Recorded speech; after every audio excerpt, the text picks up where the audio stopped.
নমস্কার, কেমন আছেন সবাই? আশা করছি আপনারা সবাই খুব ভালো আছেন।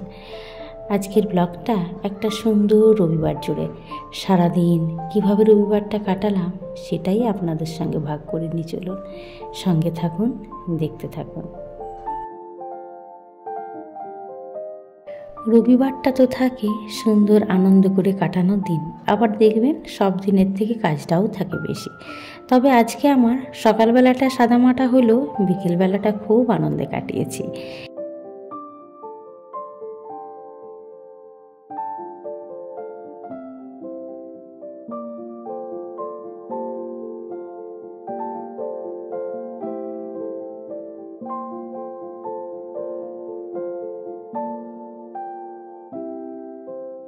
এই যে সকালবেলায় চলে এসেছি ব্যালকনিতে। আজকে রবিবারের সকালটা ছিল ঝলমলে সকাল।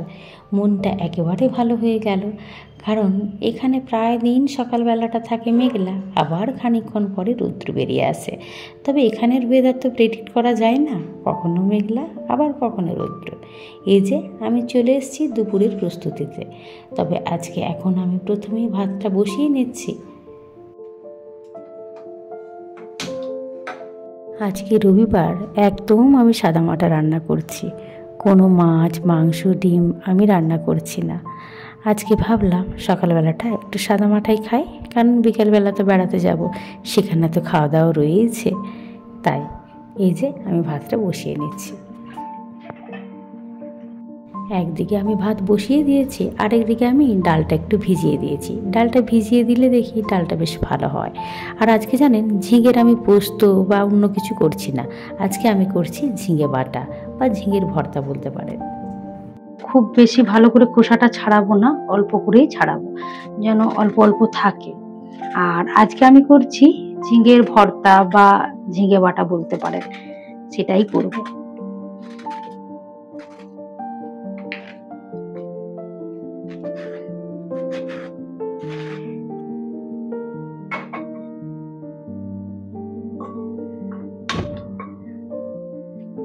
ডালটা বানিয়ে নেব,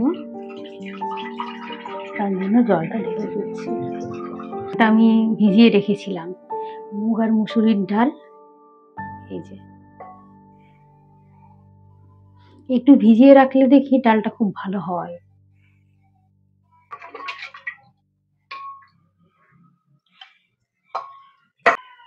নুন দিয়ে সেদ্ধটা বসাচ্ছি। ডাল আমি বসিয়ে দিয়েছি, এবার শুধু অপেক্ষা দুটো সিটি হলেই ডাল আমার হয়ে যাবে। আর এদিকে গ্লাসটা দিয়ে দিচ্ছি, এটা তো জানেনই, যাতে না ছেটানো হয় চারিপাশে। এই যে দেখুন ঝিঙেগুলোর খোসাগুলোকে আমি ছাড়িয়ে নিয়েছি, পুরোটা ক্লিন করিনি, অল্প অল্প দেখুন রয়েছে। আমি 3টে ঝিঙে নিয়েছিলাম। আর এই যে এটা করার জন্য একটা পেঁয়াজ নিয়ে নিচ্ছি আর 3টে মতন কাঁচা লঙ্কা। এখানে লঙ্কাগুলো খুব একটা ঝাল হয় না। আর এই যে 5 কোয়া মতন রসুন নিয়েছি, এগুলোকে একটু ছোট ছোট করে কেটে নেব আর মিক্সির জারে এটার পেস্টটা করে নেব। এই ঝিঙে রেসিপিটা যখন আমি জানতাম না, তখন প্রায় দিন আমি বেশিরভাগ পোস্ত খেতাম, ঝিঙে পোস্ত। আর অনেক সময় চচ্চড়িতে একটু দিতাম বা একটু সমস্ত রকম মিলিয়ে ঝোলে দিতাম। তবে এই জবের থেকে এই রান্নাটা খেয়েছি, মুখে বেশ লেগে গিয়েছে। এখন মাঝের মধ্যেই প্রায় আমি এটা বানাই। ঝিঙেগুলো আমার কাটা হয়ে গিয়েছে, এবার পেস্টটা বানিয়ে নেব। তার জন্য এই যে ঝিঙেগুলো দিয়ে দিলাম, রসুন কোয়া আর কাঁচা লঙ্কাটা দিয়ে দিচ্ছি, সামান্য জল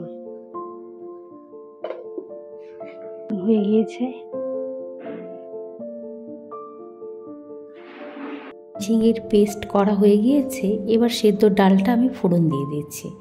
5 ফোড়ন দিয়ে তার মধ্যে যেমন হয় শুকনো লঙ্কা আর এই যে তেজপাতা দিয়ে আমি ডালটা ফোড়ন দিয়ে দেব। ব্যাস, ডাল আমার কমপ্লিট। আর আজকে ঝিঙে বাটা ডাল আর সঙ্গে করছি ফ্রেঞ্চ ফ্রাই। ওই আমার এয়ার ফ্রায়ারটা যখন রয়েছে তার একটা সদ্গতি করি। ডাল হয়ে গিয়েছে, চলুন ঝিঙে বাটাটা করে নিই। তার জন্য নিচ্ছি পরিমাণ মতন তেল আর ফোড়নে দিলাম কালো জিরে আর কোঁচানো পেঁয়াজগুলো যে ছিল সেগুলো দিয়ে অল্প করে ভেজে নেব। তারপরে যখন অল্প ভাজা হয়ে যাবে ঝিঙের পেস্টটা দিয়ে নাড়াচাড়া করব। এবার ওই ঝিঙের পেস্টটাকে দিয়ে দেবো। এবার এর মধ্যে পরিমাণ মতো নুন আর অল্প একটু হলুদ দিয়ে দেবো। এর মধ্যে তো হলুদটা বোঝা যাবে না, কিন্তু ওই যে এমনি রান্না করতে নেই বলে, সে কারণে অল্প একটু হলুদ দিয়ে দিচ্ছি। পরিমাণ মতো নুনও দিয়ে দিচ্ছি, আর একটু লাগবে। এটা যখন হয়ে যাবে তখন এর কালারটা চেঞ্জ হয়ে যাবে, তখনই বোঝা যাবে যেটা হয়ে গিয়েছে। এবার কিন্তু একটু সময় লাগবে, অল্প একটু জল দিয়েছিলাম, আর ঝিঙে তো এমনিতেই ঝিঙের মধ্যে জল থাকে, অনেকটাই হয়ে হয়ে আসছে। জলটা দেখুন কমে গিয়েছে।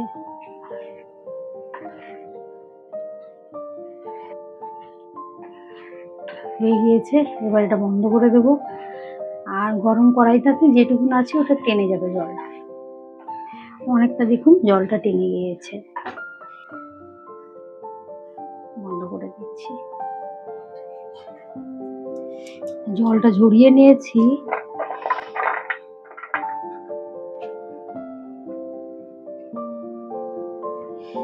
একটু টিস্যু পেপার দিয়ে এটাকে মুছিয়ে দেবো যাতে জল না থাকে। এই যে পরিমাণ মতন একটু হলুদ দিয়ে দিচ্ছি, লঙ্কার গুঁড়ো,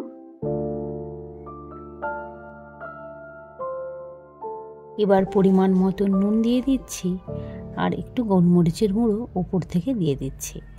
ব্যাস, এবার একটু সর্ষের তেল দিয়ে এটাকে ভালো করে মেখে নেব। 2 চামচ মতন দিয়ে দিচ্ছি। এবার ভালো করে এটাকে মেখে নেব।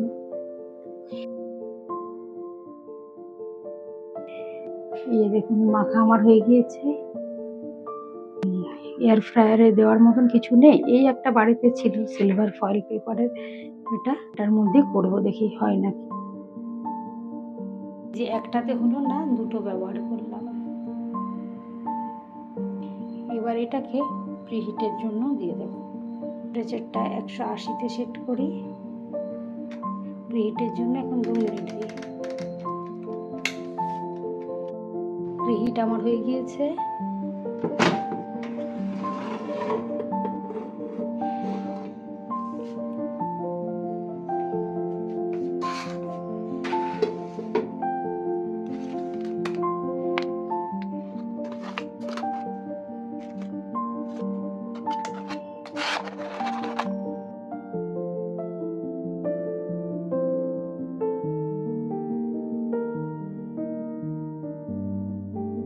ফ্রেঞ্চ ফ্রাইয়ের জন্য দিয়ে দিয়েছে 180°C 22 মিনিটের জন্য, সেটাই আমি এবার সেট করে নেব।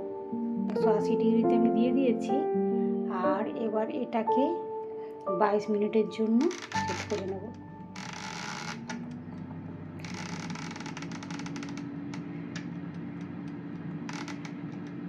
মাঝখানে একবার খুলে দেখে নিচ্ছি, একবার নেড়ে চেড়ে দেবো।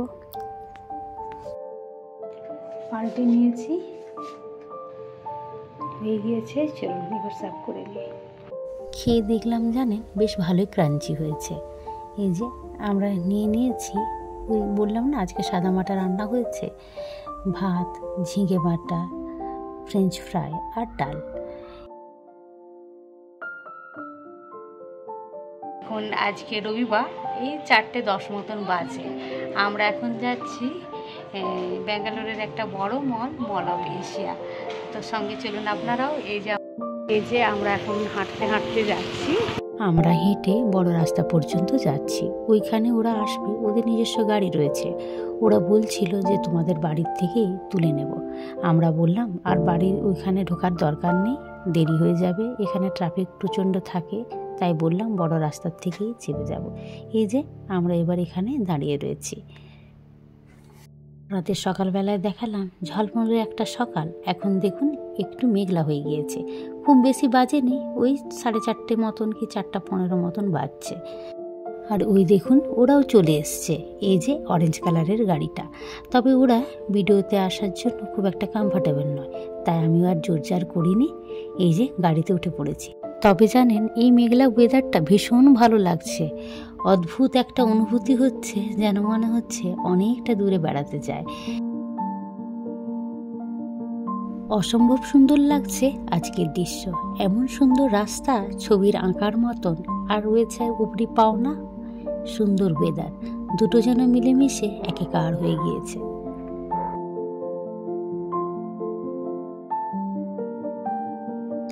এত সুন্দর সাজানো গোছানো রাস্তা আর সঙ্গে এই ওয়েদারের কারণে আমি নিজের মনটাকে একেবারেই আটকাতে পারিনি।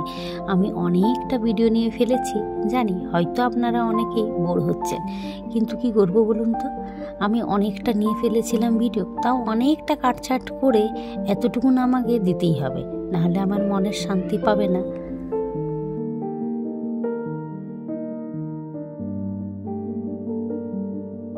যদি আপনাদের মধ্যে কারো এই রাস্তাটা ভালো লেগে থাকে তাহলে অবশ্যই কমেন্ট করে জানাবেন, তাহলে আমারও ভালো লাগবে যে আমার ভিডিও করাটা সাফল্য পেয়েছে।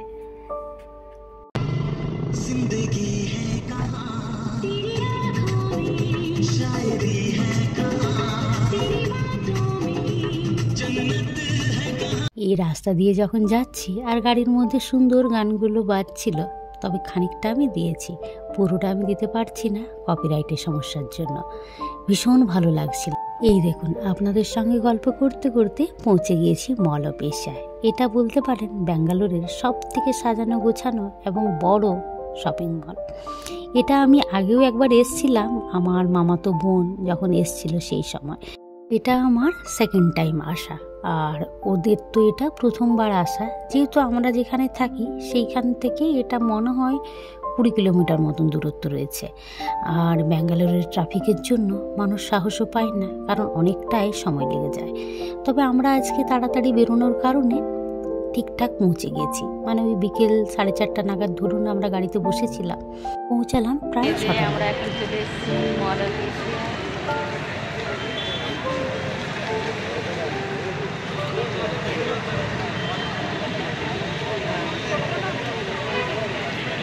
সন্ধে হয়ে গিয়েছে আর সমস্ত লাইটগুলো দেখুন জ্বলে উঠেছে, ভীষণ সুন্দর লাগছে।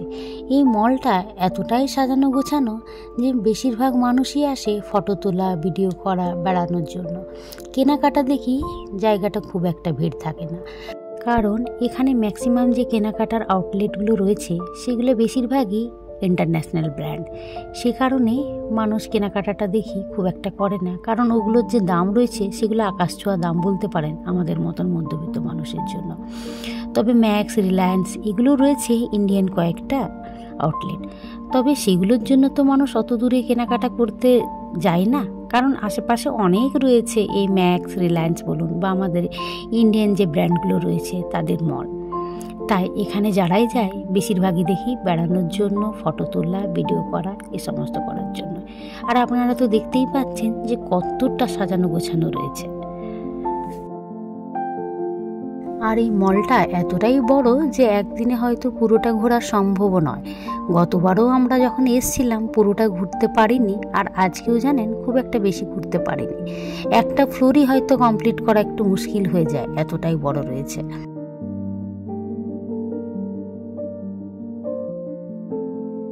অনেকখানি আমি বকবক করলাম, এবার আপনারাও তো দেখছেন, আপনাদের কেমন লাগছে এই মলটা অবশ্যই কমেন্ট করে জানাবেন।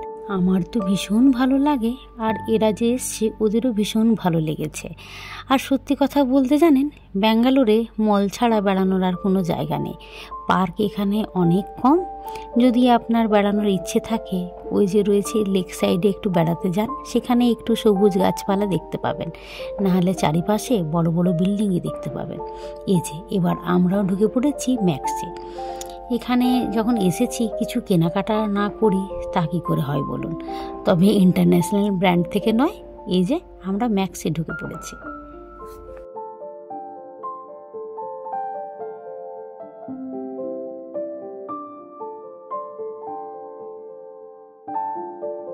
আমাদের সবারই টুকটাক কেনাকাটা হয়ে গিয়েছে, তবে এবার ভীষণ জোরে খিদে পেয়ে গিয়েছে, তাই আমরা এখন যাচ্ছি ফুড কোর্টে।